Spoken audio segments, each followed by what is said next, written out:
नमस्कार दोस्तों, मैं गोविंद कुमार अपने चैनल जीडी एजुकेशन पर आपका हार्दिक स्वागत और अभिनंदन करता हूं। दोस्तों, आज हम आपको पढ़ाएंगे हिंदी वर्णमाला। वर्णमाला क्या है, इसके विषय में हम आपको बताएंगे। तो आओ देखते हैं कि वर्णमाला क्या है। वर्णमाला,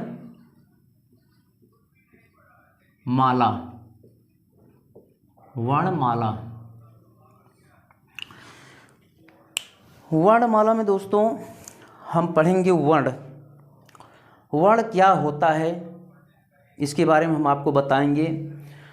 हम पहले तो आपको एक वैज्ञानिक पद्धति से बताएंगे कि वर्ण होता क्या है। उसके बाद हम इसका जो है व्यवहारिक भाषा बताएंगे, फिर हम किताबी भाषा बताएंगे आपको। तो सबसे पहले तो हम बताते हैं जैसे विज्ञान में होता क्या है कि जैसे कोई पदार्थ अनेक छोटे छोटे कणों से मिलकर बना होता है, उसी प्रकार से हमारी भाषा एक एक वर्ण के मिलने से बनती है। तो जैसे एक कोई पदार्थ हुआ, ठीक, पदार्थ जो है अन्य कई कणों से मिलकर बना होता है, असंख्य कणों से मिलकर बना होता है जिसकी कोई गणना नहीं होती, ठीक। और इसी का एक कण इसी एक कण से मिलकर इस पदार्थ का निर्माण होता है। और उसी का एक कण, यही जैसे कि ये भाषा हो गई हमारी, और उसी का एक कण हमारा वर्ण हो गया, इसी को वर्ण कहा जाता है। ये तो हुआ एक वैज्ञानिक पद्धति से। अब हम आपको बताएंगे कि वर्ण किसे कहते हैं। तो आओ हम आपको बताएं कि वर्ण किसे कहते हैं। इसको हम आपको बताते हैं कि जैसे वर्ण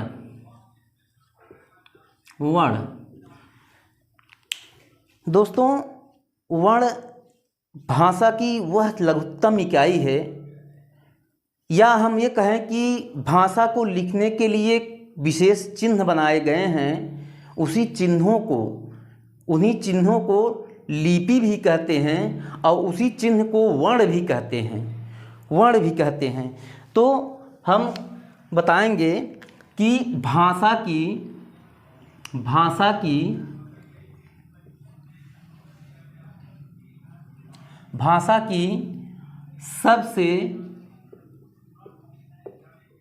सबसे छोटी इकाई को वर्ण कहते हैं।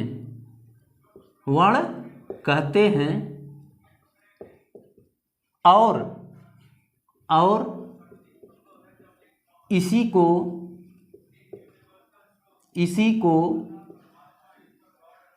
ध्वनि भी कहते हैं। इसी को क्या कहते हैं? ध्वनि भी कहते हैं। ये तो हुआ हमारी वर्ण की परिभाषा। अब वर्ण और ध्वनि का क्या अंतर है, इसके बारे में हम आपको बताएंगे कि वर्ण जो है, वर्ण ध्वनि का लिखित रूप है।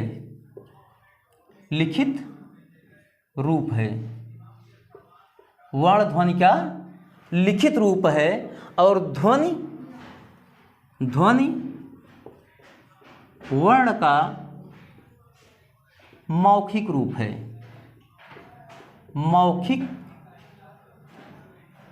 है। ये हुआ। तो वर्ण जैसे अ से लेकर अह तक, क से लेकर ज्ञ तक, ये सब हमारे वर्ण हुए। तो दोस्तों, जैसे वर्ण हमने जैसे क लिख दिया। क क्या है? एक वर्ण है। क को जब हम लिख देते हैं तो इसका ये लिखित रूप हुआ, और जब हम इसे अपने मुखार बिंदु से कहते हैं, बोलते हैं, उच्चरित करते हैं, तो वो क्या, उसका क्या हो गया, मौखिक रूप हो गया, उसका वो मौखिक रूप हो गया। तो ये हुई हमारा जो है वर्ण। अब हम आपको बताएंगे शब्द। अब बताएंगे आपको शब्द क्या होता है, इसके बारे में हम आपको बताएंगे। शब्द आ गया, शब्द। अब वर्णों के मेल से शब्द बनते हैं। वर्णों के मेल से, वर्णों के मेल से शब्द बनते हैं। वर्णों के मेल से क्या बनते हैं, शब्द बनते हैं। जैसे हमने लिख दिया कमल, क्या लिखा, कमल। कमल में 3 वर्ण हैं, जैसे एक हो गया क, एक हो गया म, एक हो गया ल। जब ये मिलते हैं तो एक शब्द का क्या करते हैं, निर्माण करते हैं, एक शब्द का निर्माण करते हैं। ये तो हुआ हमारा शब्द। अब आ गया वाक्य। वाक्य क्या है, शब्दों के मेल से। अब क्या हुआ, शब्दों के मेल से, शब्दों के मेल से वाक्य बनता है, वाक्य बनता है। ठीक, शब्दों के मेल से वाक्य बनता है। शब्दों के मेल से वाक्य बनता है। तो जैसे हमने लिखा राम आम खाता है। ठीक, हमने लिखा राम आम खाता है। अब इसमें शब्द, राम एक शब्द हुआ, आम एक शब्द हुआ, खाता एक शब्द हुआ। ठीक, तो शब्दों के मेल से, शब्दों के मेल से वाक्य बना ना। अब आ जाता है भाषा। भाषा किसे कहते हैं, वाक्यों के मेल से भाषा बनती है। वाक्यों के मेल से भाषा बनती है। वाक्यों के मेल से भाषा बनती है। अब हम आपको बताएंगे कि वर्णमाला क्या होती है। तो ये हुआ हमारा शब्द, वाक्य और भाषा। अब आ जाएगा वर्णमाला क्या होती है, इसको हम बताएंगे आपको।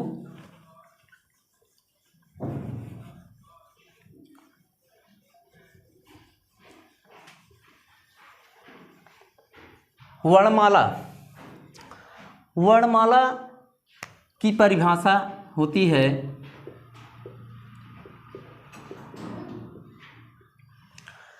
वर्णों के व्यवस्थित क्रमबद्ध स्वरूप को वर्णमाला कहते हैं। वर्णों के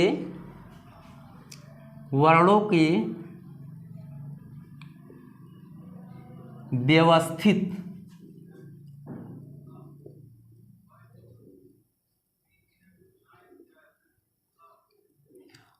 वर्णों के व्यवस्थित और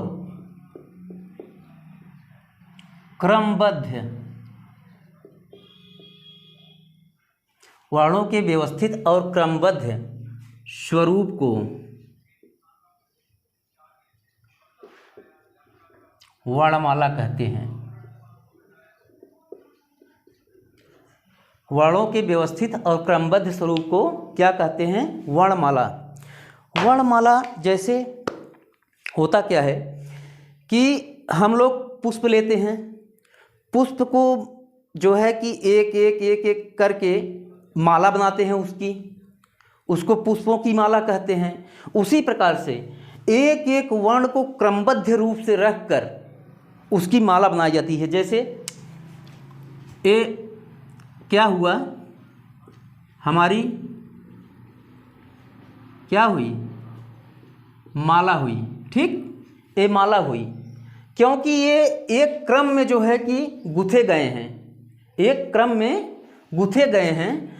और उसी प्रकार से वर्ण, जो हमारे वर्ण होते हैं, उनको भी एक क्रम में और व्यवस्थित रूप से जो है कि सजाया जाता है, जिससे उसे क्या कहते हैं, वर्णमाला कहते हैं। बस यही बात होती है जो है कि वर्णमाला की। अब हम आपको बताएंगे कि जो है कि वर्णमाला कितने भागों में विभाजित होती है, इसको हम बताएंगे आपको। जैसे होता क्या है कि उच्चारण की दृष्टि से उच्चारण की दृष्टि से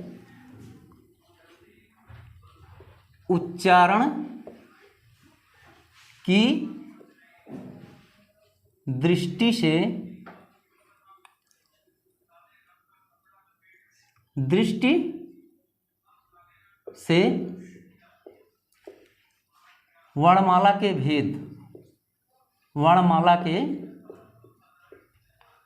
भेद, उच्चारण की दृष्टि से वर्णमाला के भेद। जैसे वर्णमाला, ये हुई हमारी वर्णमाला। वर्णमाला को दो भागों में बांटते हैं। वो कौन से दो भाग हैं? पहला है स्वर और दूसरा है व्यंजन। स्वर और व्यंजन। स्वर क्या होता है? जो वर्ण स्वयं से उच्चरित होते हैं, वो किसी अन्य वर्ण की सहायता नहीं लेते, वो स्वयं से उच्चरित होते हैं, उन्हें स्वर कहते हैं। जो वर्ण स्वयं से उच्चरित होते हैं, उन्हें क्या कहते हैं? स्वर कहते हैं। उन्हें क्या कहते हैं? स्वर कहते हैं। और व्यंजन क्या है? जो वर्ण स्वर की सहायता से बोले जाते हैं, उन्हें व्यंजन कहते हैं। जो वर्ण स्वर की सहायता से बोले जाते हैं,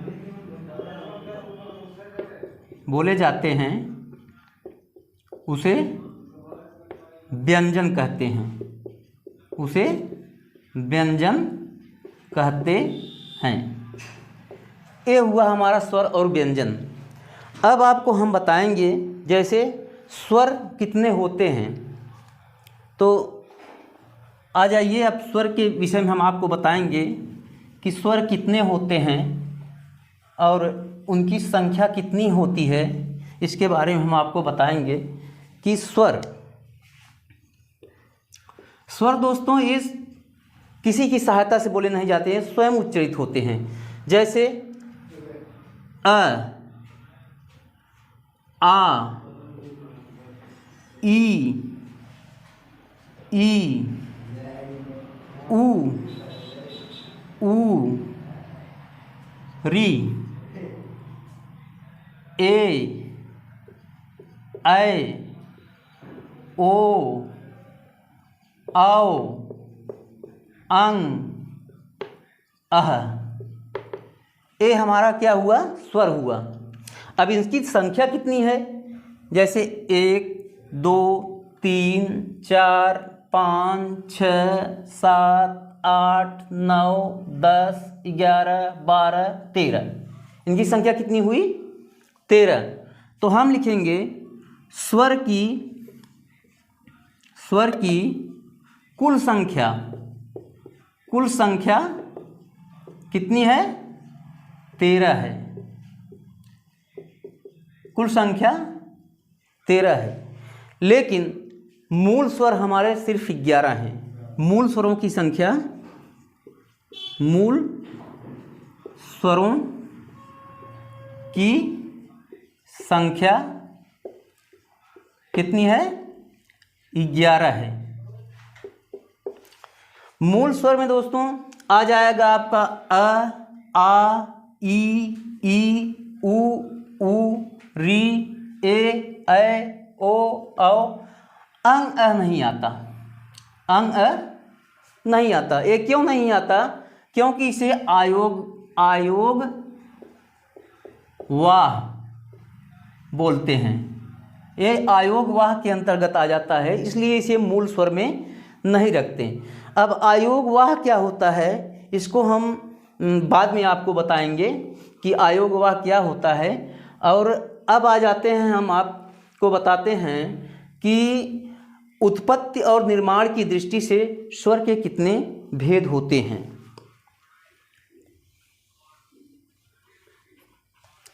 उत्पत्ति और निर्माण की दृष्टि से स्वर के भेद।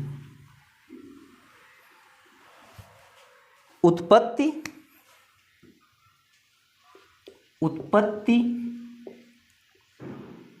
या निर्माण की दृष्टि से स्वर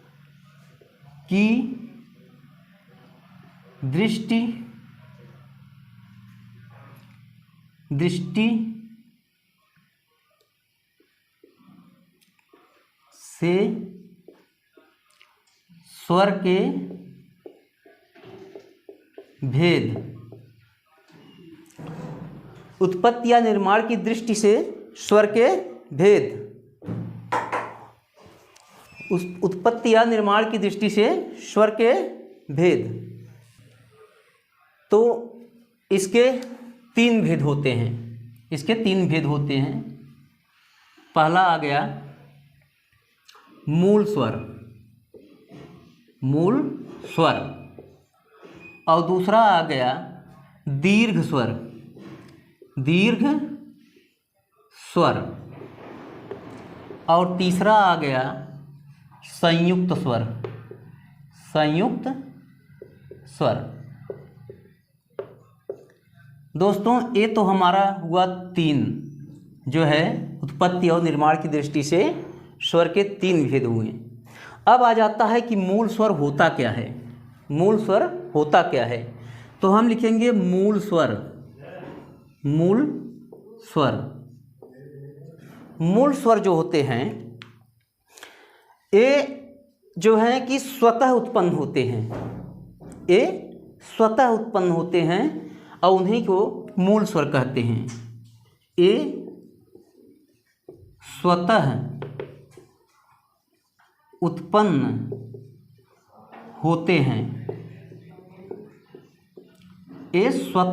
होते हैं। कौन से हैं? अ, ई, उ, री। ये मूल स्वर हैं। ये जो हैं मूल स्वर कितने हैं? ये चार जो हैं मूल स्वर हैं। चार हो गए मूल स्वर। अब आ जाता है हमारा दीर्घ स्वर। अब क्या होता है? दीर्घ स्वर। दीर्घ स्वर क्या हैं? दीर्घ स्वर होते क्या हैं, इसको हम आपको बताएंगे। जब एक ही मूल स्वरों को दो बार जोड़ते हैं, तो उनका जो दीर्घ रूप बनता है, उसी को दीर्घ स्वर कहते हैं। जब एक ही मूल स्वर को दो बार जोड़ते हैं, जब एक ही मूल स्वर को दो बार जोड़ते हैं, तो उनका बना दीर्घ रूप दीर्घ स्वर कहलाता है। दीर्घ स्वर कहलाता है। ठीक, ये तो हुआ हमारा दीर्घ स्वर की परिभाषा। जब एक ही मूल स्वरों को दो बार जोड़ते हैं तो उनका बना दीर्घ रूप क्या कहलाता है? दीर्घ स्वर कहलाता है। जैसे अब हम आपको इसको मिटाकर ऊपर बताएंगे कि कैसे बनता है ये बनता कैसे है, इसको हम आपको बताएंगे।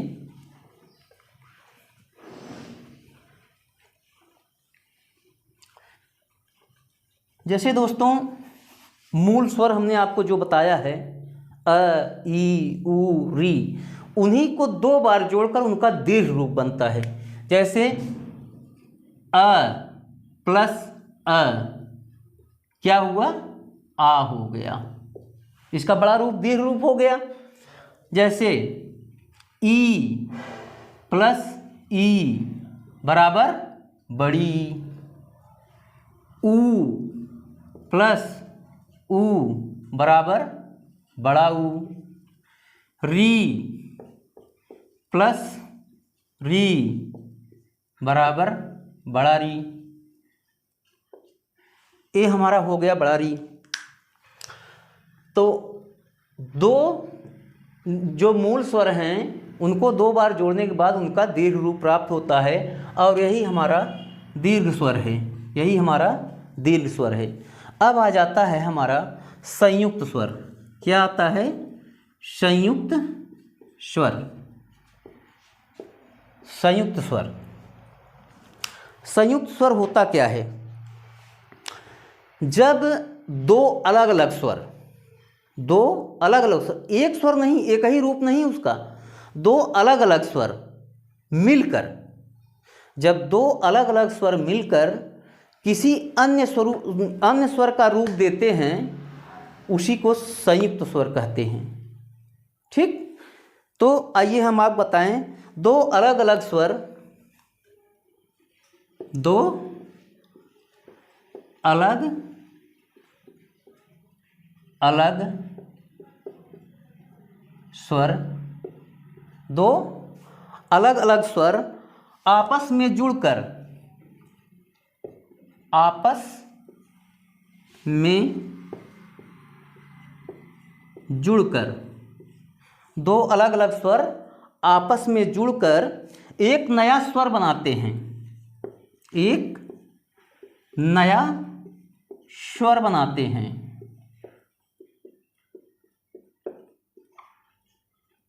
एक नया स्वर बनाते हैं, उसी को क्या कहते हैं? संयुक्त स्वर कहते हैं। उसी को संयुक्त स्वर कहते हैं। तो आइए हम आपको बताएं कैसे बनता है। जैसे अ और क्या है? अ और आ प्लस ई और बड़ी, अ और आ प्लस ई और बड़ी मिलकर ए बनाते हैं। क्या बनाते हैं? ए बनाते हैं। अब आ गया अ और आ प्लस अ और आ प्लस ए और आई मिलकर क्या बनाते हैं? आय बनाते हैं। ठीक, और आ प्लस ऊ और बड़ी ऊ मिलकर क्या बनाते हैं? ओ बनाते हैं, ओ। ठीक, आ प्लस ओ आओ मिलकर क्या बनाते हैं? आओ। अब आपको हम इसको समझाएंगे कि कैसे बनता है। जैसे होता क्या है, जैसे हमने लिखा है दो अलग अलग स्वर, दो अलग अलग स्वर, जैसे अ और ई, अ और ई, या आ और बड़ी ई, मिलकर ए बनाएंगे। चाहे अ और ई मिले या आ और ई मिले, दोनों मिलकर ए बनाएंगे। अ और आ प्लस ए और ए बराबर ए। अ या ए मिले तो ए बनाएंगे, आ और ए मिले तो भी ए बनाएंगे। अ और आ प्लस उ और उ, चाहे अ या छोटा ऊ मिले तो भी ओ बनाएंगे, आ और बड़ा ऊ मिले तो भी ओ का निर्माण करेंगे। अ और आ प्लस ओ और औ, चाहे अ हो या ओ हो मिलकर औ बनाएंगे, आ हो औ हो तब भी मिलकर औ बनाएंगे। तो दोस्तों हमने आपको इतना बताया। अब आगे का जो है हम अगली वीडियो में आपको अगली क्लास में बताएंगे। तो होता क्या है कि हम लोगों का जो प्रयास है वो समाज में एक अच्छी शिक्षा देने का है। अगर आप एक सब्सक्राइब करेंगे, लाइक करेंगे, कमेंट करेंगे, बेल आइकन को दाबेंगे ताकि हम, तो इससे हमारा एक उत्साह बढ़ेगा कि हम आप लोगों तक अच्छी से अच्छी शिक्षा ले जाएं। फिलहाल ये आप लोगों की मर्ज़ी पर निर्भर है, हम इसके लिए आपको बाध्य तो नहीं कर सकते, लेकिन इसके लिए आपसे विनम्र निवेदन ज़रूर करेंगे। और इसी के साथ दोस्तों नमस्कार।